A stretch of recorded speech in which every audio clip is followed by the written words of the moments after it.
Hey guys, this is Jemmy aka Queen of War from the US PC server, and today we're going to be looking into the videos of one of the most highly requested videos that I get from YouTube and other social media that I have is the Nexus raids. And I know there's a couple of videos out there already showing the Nexus raids, and it's already been accomplished and beaten and stuff, but it doesn't mean that, you know, they have all the tips and tricks and stuff that my input would be put into. So everyone has their own say, and so here are mine, hence why, you know, it's a commentary video. So yeah, the special thing about this video is that this is going to be a tank POV and also a surrounding POV, meaning that it's just going to be, you know, from a healer stance. Usually it's mine because it's just easier that way, and you can see a more outside view about what's going on. Now, how the Nexus raid videos will be split up is this room is going to be covered in this video about the four Lexes, or if you're a villain, the 4 Batmans. The next video will cover the first room after this, and the third video will cover the second room after this, and all the mechanics and know-hows of each of those specific rooms. So going into this room, basically you have either 4 Lexes or 4 Batmans that are from parallel kind of universes or paradoxes, as they say, and you will have to defeat 2 in order to progress through the raid. Now, the 2 that you defeat in this first room is going to be the 2 that you are going to have to encounter in the last boss room. Also, along with 1 other extra, which is kind of more flesh, like in the flesh, like in that universe with you. I don't know how to further explain this, so you might want to go check out like the Origin Crisis videos from DCUO if you haven't seen that already and don't know what the crap I'm talking about, just so that you could get enlightened. But if you are on the same page as me and you know where I'm going with this, yes, so there's gonna be 3 bosses at the last room, the 2 bosses that you defeat now, and also that 1 flesh in the now paradox boss as well, depending if you're a villain or a hero. So yeah, since I am a hero, we'll be talking more about the Lex side. This is a tank point of view, and as you can see, I did go ahead and make a video about how to use 2 tanks and how to split these Lexes up into 2 separate groups in that video. And that video is definitely still valid, it still works, and you know, you are definitely empowered to use it. Using 1 tank is not the right way, not the wrong way, it's just one of the ways. And that's the beauty of gaming. You could play many different ways. There's many different types and, you know, skills and ways to go about accomplishing the same goal. So the 2 tank method could be applied for tanks who are just not comfortable with solo tanking, or just want to have another person help them and don't want all the pressure on them. That's fine, that's definitely fine. But in our case, Devon loves challenges. He's always up for, you know, testing and all that kind of stuff, and I trust his ability as a tank, so we decided to go with 1 tank. And most of our friends are DPSs and they like DPSing, so that's why we have abundance of DPSers. So that's why we have 3. We went with 3 DPS and 1 tank rather than 2 DPS and 2 tanks. And that's my say on that.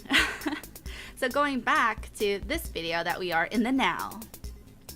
As far as tanking, you can see all his skills and what kind of skills that he uses in his loadout. If you can't tell already, he is an ice tank, and you can see what trinkets that he uses. All you have to do is click the full screen button on the bottom right hand corner of your screen.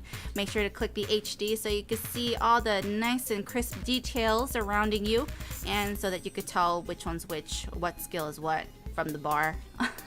And you can see exactly what each Lex is doing, so you can see and decipher all this mess of colors that are going on. I think that's the bad thing about tank point of view. Like, if you're a tank, you're just in this crossfire of all these numbers and all these animations and colors, and that'd be crazy for me. But I'm just a healer. So yeah, I don't have to deal with that. So poor Devon. So I will go more into exactly how you're supposed to go about defeating those 2 Lexus and when we get to the surrounding point of view, so I have something to talk about then and we're not just hearing crickets. Cricket, cricket. But yeah.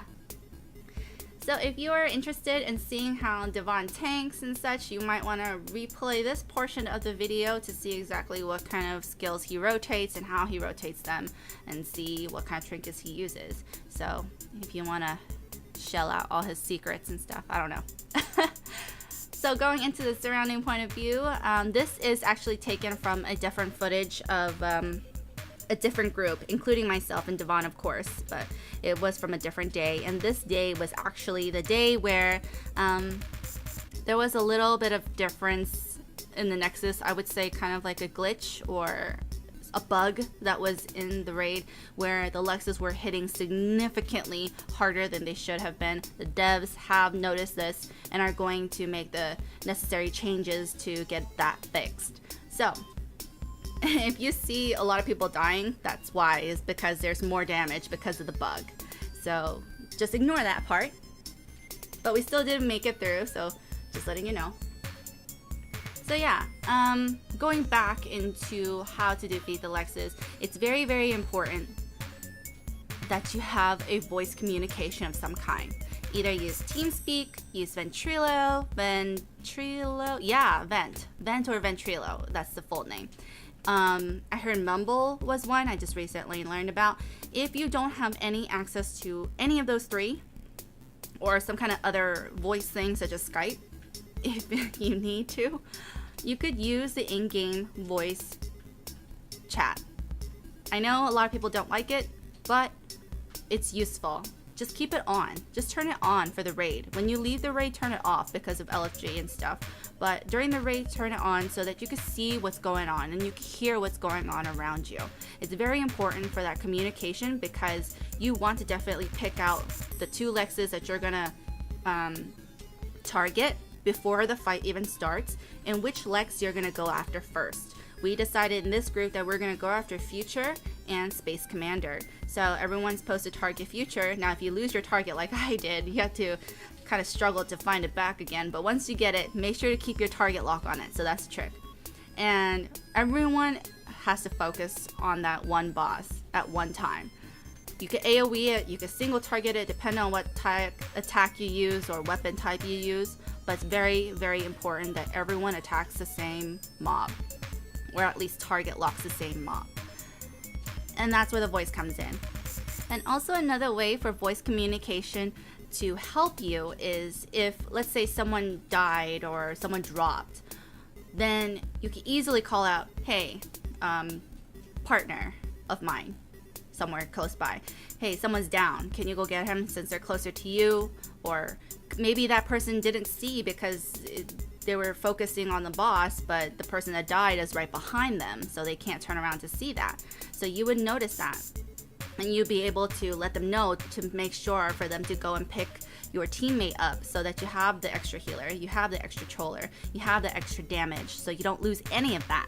Also, it comes in handy when you're using the home turf trinkets. When you have supply drop it in a place where your teammates could utilize them. Hey, I'm dropping the supply drop in the middle of the room. Then everyone will know to go and get that extra buff to help each other. Also call out if you have like regen or supercharges that shield you or something, then pop them. And let the group know so that they don't accidentally pop theirs at the same time by wasting it. Not really technically wasting it, but you know, it would be better utilized if it was separately used rather than on top of each other used, if you know what I mean. So yeah, communication is a very big deal in this raid, and this first room is very important because you have 4 bosses just jumping around wherever they want to, especially General Lex Luthor. He jumps around wherever he wants to. He does the one-hand flurry whenever he wants to. The best way to kind of just avoid it is either pop a shield and take it as much as you can, or block and roll away and try your luck, or I don't know, you're not going to out DPS him, so you might just, if you're not the healer and you're like the DPS, you might want, if you trust your healer that much, just sit there and take it without the shield. That's fine too. We'll see how it goes. So yeah, That's why voice is very, very important. You don't have to talk, at least be able to listen. Someone will be talking in your group, and you want to follow that lead and just make sure, just to be aware. And I have some people, like in this group that I was in, was like, oh, okay, he just phased. General Lex just phased, watch out where he goes. And then everyone knows to look out for that, to be alert. So that also helps out as well. Definitely what you want to do is focus on the first boss, like I said, target lock. And once that first boss goes down, quickly change to your second boss that you decided or already agreed upon to target, and then target lock that person, and just continue on with the same methods that I said. Watching out for your surroundings, watching out for dropped people, making sure to listen about who's next to you and what's dropping around you, or who's using their region of some sort. So that's very, very, very, very important. And the next video will be about the second encounter, and I will show you all the mechanics and what to look out for and all that good stuff. So stay in touch for that. Thank you guys so much for watching, and I will catch you later. Bye bye.